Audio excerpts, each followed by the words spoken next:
All right, I have a little guilty pleasure here. Would you believe that the reason I wanted to share this pattern with you is because it's the exact same pattern that I have on a flower pot at home that I've been aspiring to crochet something with, and this gave me an excuse to do so. This pattern is just really neat, and I'm very excited to finally do something with it. Now, where I found the pattern, there was no name. It just had numbers. So if you've seen this pattern before and it had a name, please let me know in the comment section below. And for that very reason, I couldn't find one. So I just allocated it a name, calling it the arrow pattern, because it looks like a bunch of arrows going in one direction. You can find a free version of this pattern on my blog, on my website. I'll put a link in the description section below for you. So all you have to do is click on that link and it'll take you directly to it. So you can have everything there ready for you. Now let's go ahead and shoot over to what materials I used to make this square. The materials that I'm using for the arrow square pattern, the yarn is Cascade Yarns 220 Superwash Merino wool in this gorgeous purple color. The exact name of this color is number 62, or Violet Ice. It's so soft. I absolutely love working with this yarn. But if you'd like to substitute this yarn for a different color, yarn fiber, or if you just want to utilize something in your stash at home, this is a solid size 3 weight yarn, light size 4, but definitely a strong size 3. So feel free to substitute this yarn if you would like to do so. The crochet hook I'm using is a G6 or 4.25 millimeter crochet hook. And then all the regular things we're used to using, like a pair of scissors, measuring tape, yarn needle, and a stitch marker to help us to keep the sides of our work straight. Go ahead and grab everything that you need to start up this project, and let's go. The arrow square pattern that we're doing for this particular square is worked in a multiple stitch count of a multiple of 5 plus 4. For the square shape that I am making, I'm going to start by chaining a total of 49 chains. 1, 2, 3, 4, 5, 6, 47, 48, and 49. Great. For row 1, we're just going to single crochet in the second chain from our crochet hook. 1, 2, and then make 1 single crochet stitch in each stitch all the way across.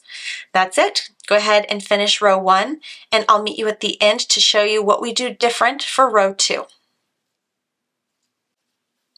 Making it to the end of row 1 here. Last stitch. Great. This is what we are looking at the end of row 1. All right, moving on to row 2. We're going to start by chaining 2, 1, 2, and turning our work. Now I'm going to show you a very cool little trick on how to keep the sides of our work straight, especially in the double crochet rows. Take our crochet hook, go behind the chain 2, yarn over, pull it to the front, and then yarn over again. Insert our crochet hook into that first stitch, yarn over, pull through. We have 4 loops on our crochet hook. Then yarn over, pull through 2, and yarn over, pull through those last 3 loops there. Isn't that neat? All right, and then all we're doing for row 2 is making 1 double crochet stitch in every stitch all the way across. We should have a total of 48 stitches in each row. And finishing up row 2, last double crochet stitch. Great, and this is what we're going to be looking at the end of row 2. Got row 1 of single crochets, row 2 of double crochets. Now let's move on to row 3. For row 3, we're just going to chain 1, turn our work, and for row 3, we're just making 1 single crochet stitch in every stitch all the way across. Go ahead and knock out row 3 real quick, and I'll meet up with you at the end of row 3 to show you what we're going to do for row 4. Last stitch of row 3. Great. Okay, this is what we're looking at the end of row 3. We've got single crochet row, double crochet row, single crochet row. For row 4, we're doing another double crochet row. So starting by chaining 2, 1, 2, turning our work and doing that fancy straight side stitch again. Now, if you don't want to do it, if you're like, no, I don't need to do anything fancy, just make 1 double crochet stitch in each stitch across. The chain 2 does not count as a stitch, so don't worry about that. Just make your first double crochet in the first stitch. For me, I'm going to do the straight side thing, so I'm going to move my crochet hook behind the chain 2, yarn over and pull around. Now if you're struggling with this, try to remember we want a loose tension here. That's the only way it's really going to work. If you do anything tight, it's going to be more challenging. Yarn over, pull through, got the 4 loops on the crochet hook, yarn over, pull through 2. Now I have 3 loops, yarn over, pull through all 3, and there we go. And go ahead and continue making 1 double crochet stitch in every stitch all the way across. We have reached the very end of row 4, making my last double crochet stitch. Here we go, and laying this down so we can look at what our work should look like at the end of row 4. So what we've done up to this point is really set up a foundation to make that arrow pattern that we want to make. This is all the foundation, like a setup for it. So for row 5, we're actually going to work this really cool arrow pattern. Chain 1, turn our work, single crochet in the first stitch, and then put our work down. Great. What we're going to do is we're going to look at row 2. Row 2 was the very first row of double crochet stitches that we made. Count 6 stitches in. So 1, 2, 3, 4, 5, and 6 right there. What we're going to do is we're going to make a front post double treble crochet stitch around this particular stitch right there. So come to our crochet hook, yarn over 3 times. So yarning over once is a double crochet, yarning over twice is a triple crochet or treble crochet, and yarning over 3 times is a double treble crochet. There are 4 loops on my crochet hook. Coming back to that row 2. Let me see if I can show you and hold everything at the same time. So 1, 2, 3, 4, 5, and 6. So I'm going to come around the front to the back of that stitch post, behind it, and poke out the other side of it. Then I'm going to yarn over and pull that through. So it's kind of like flossing on the other side of the stitch. You can kind of like wiggle it like that. Great, now I have a total of 5 loops on my crochet hook. I'm going to yarn over and pull through 2, yarn over, pull through 2, yarn over, pull through 2, and yarn over, pull through 2. And there we go. And by doing that double treble, it makes it so our stitch is still loose, laying nicely on top of the work, just like that. Great. If you're finding that you finish the stitch and it's wanting to do this boat like curve thing, double check that you have made a double treble and not just a regular treble crochet stitch, because a treble crochet is just not long enough. I tried it, I know. And if you need to, if this is not enough, maybe try yarning over 4 times. So that way you're adding in even 1 more loop and you just continue to yarn over and pull through 2 until you have 1 loop left on your hook. And just making that stitch as long as you need so everything lays flat. Great. Now we're going to skip the next stitch. So the stitch, if I move this front post double treble, I'm going to skip the next stitch that's right behind it. And I'm going to single crochet in the following 4 stitches. So skip you, 1, 2, 3, and 4. Great. Now I'm going to skip 4 stitches on the bottom where I connected the base of that front post double treble, and I'm going to count 4. 1, 2, 3, 4, and I'm going to front post double treble around the 5th stitch. So yarning over once, twice, 3 times, coming to that 5th stitch, total of 4 in between, okay, 1, 2, 3, 4, coming from the side, behind it, and in front of it, right behind that stitch post, yarn over and pull through, then yarn over, pull through 2, yarn over, pull through 2, yarn over, pull through 2, and yarn over, pull through 2. If you're also somebody who has really tight stitch tension, something that I do to help with that situation. So I'm yarning over 3 times, 4 loops, 1, 2, 3, 4, 5th stitch, yarn over, and I will like pull up the loop, give myself some wiggle room, and then yarn over, pull through and keep pulling, then yarn over, pull through and keep pulling, yarn over, pull through and keep pulling, and yarn over and pull through, and then I'll lay it down and check it again to make sure everything is laying flat. And if everything's laying flat, that's all we want. Now that's the repeat pattern for row 5, is skipping the stitch right behind our post and single crocheting in the next 4. 1, 2, 3, 4, skip 4 stitches, 1, 2, 3, 4, and front post double treble crochet around the 5th stitch. Repeat this pattern all the way across for row 5, and I'll meet you at the end of row 5 to show you how we will close the row and continue working this pattern moving forward.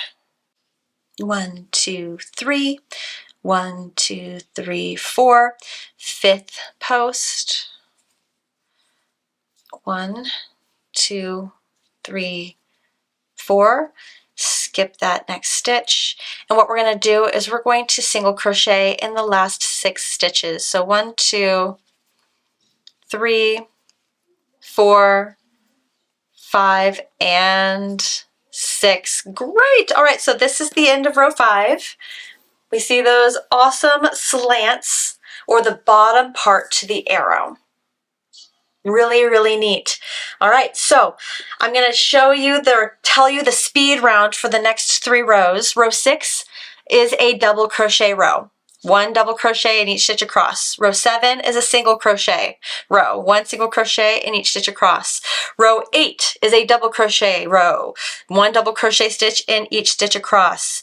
It's row 9 that we're going to do the other part, or the other half of the arrow.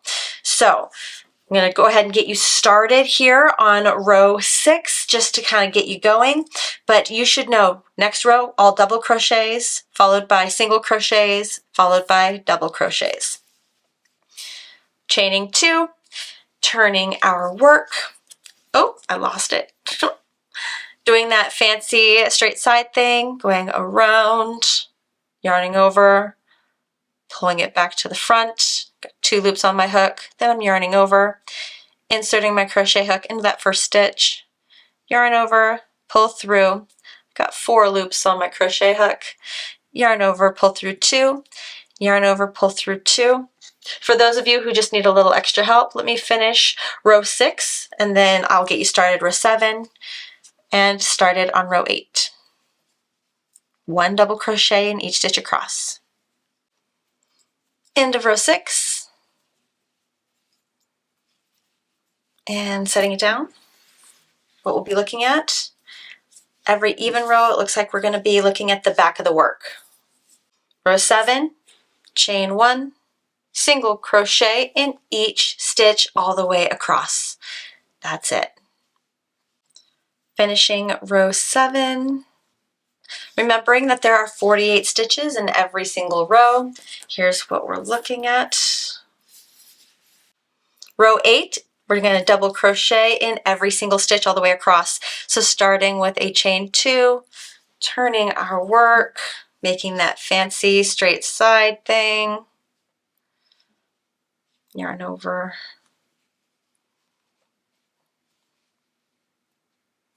there we go, and just 1 double crochet in each stitch. All right, let's go ahead and finish row 8, and then when we get together for row 9, that's when we're going to pay close attention to how we're going to close the second half of the arrow. Closing up row 8, last few stitches here. And then this is what row 8 will look like. Again, even row, so we're looking at the back or the wrong side of the work.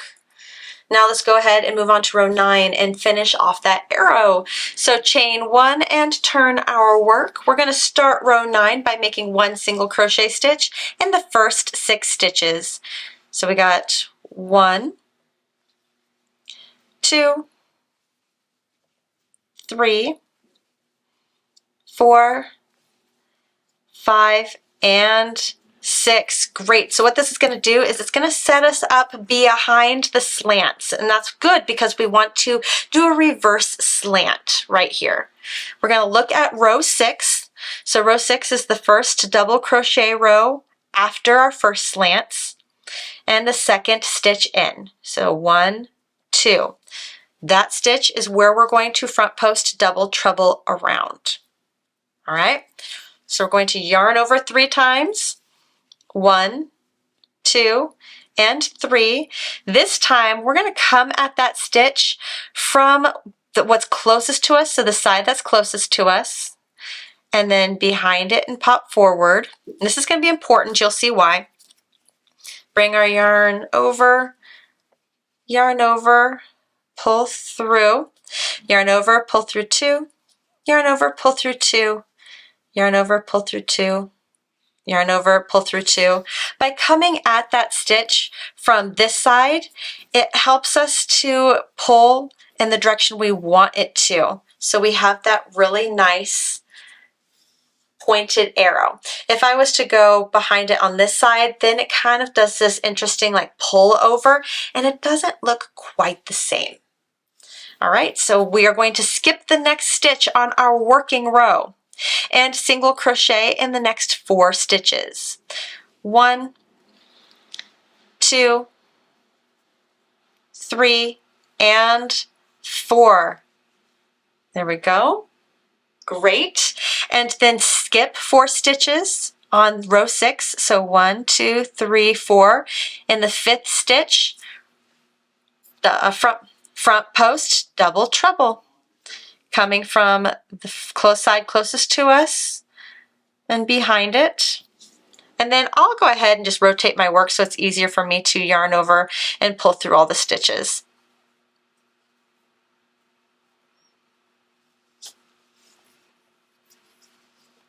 Skip the next stitch, single crochet in the next 4. 1, 2, 3, 4. Skip 4 stitches on row 6. 1, 2, 3, 4. In the 5th stitch, front post double treble. And repeat all the way across row 9. You got this.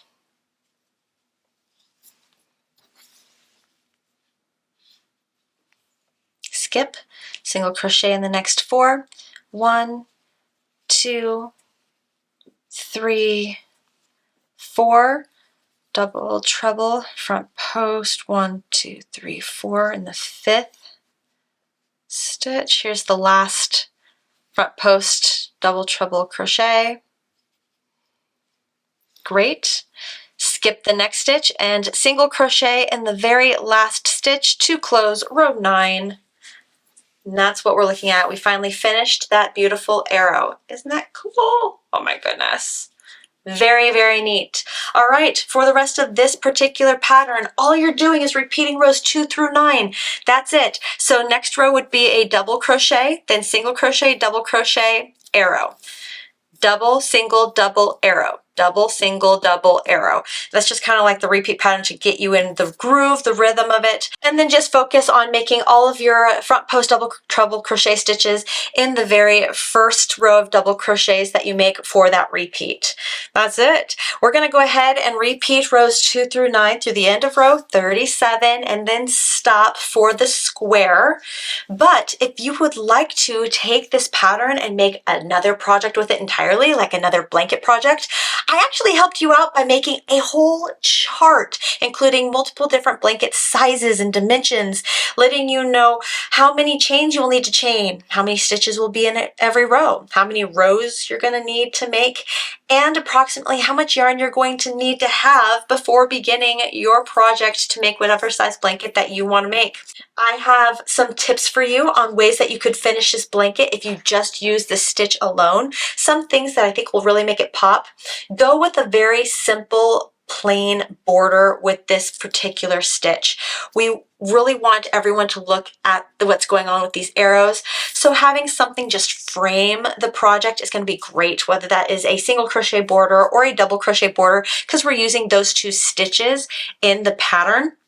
Or if you'd like, you can make the very last row a picot row or a crab stitch row to again have a 3D pop that brings your eye inward, and tassels would really complement this stitch as well. Whether you have 4 tassels, 1 on each corner, or just tassels on the top and bottom, or even if you want to go crazy and have tassels on all 4 sides, have fun with it. This square is also square number 4 of our 2024 sampler blanket crochet along project. If you have no idea, have not heard of this project, don't know what I'm talking about, please go over to my channel and check out all the other squares that we have done so far and join in the fun. Thank you so much for watching. I hope you enjoyed this stitch. I'll see you in the next one, guys.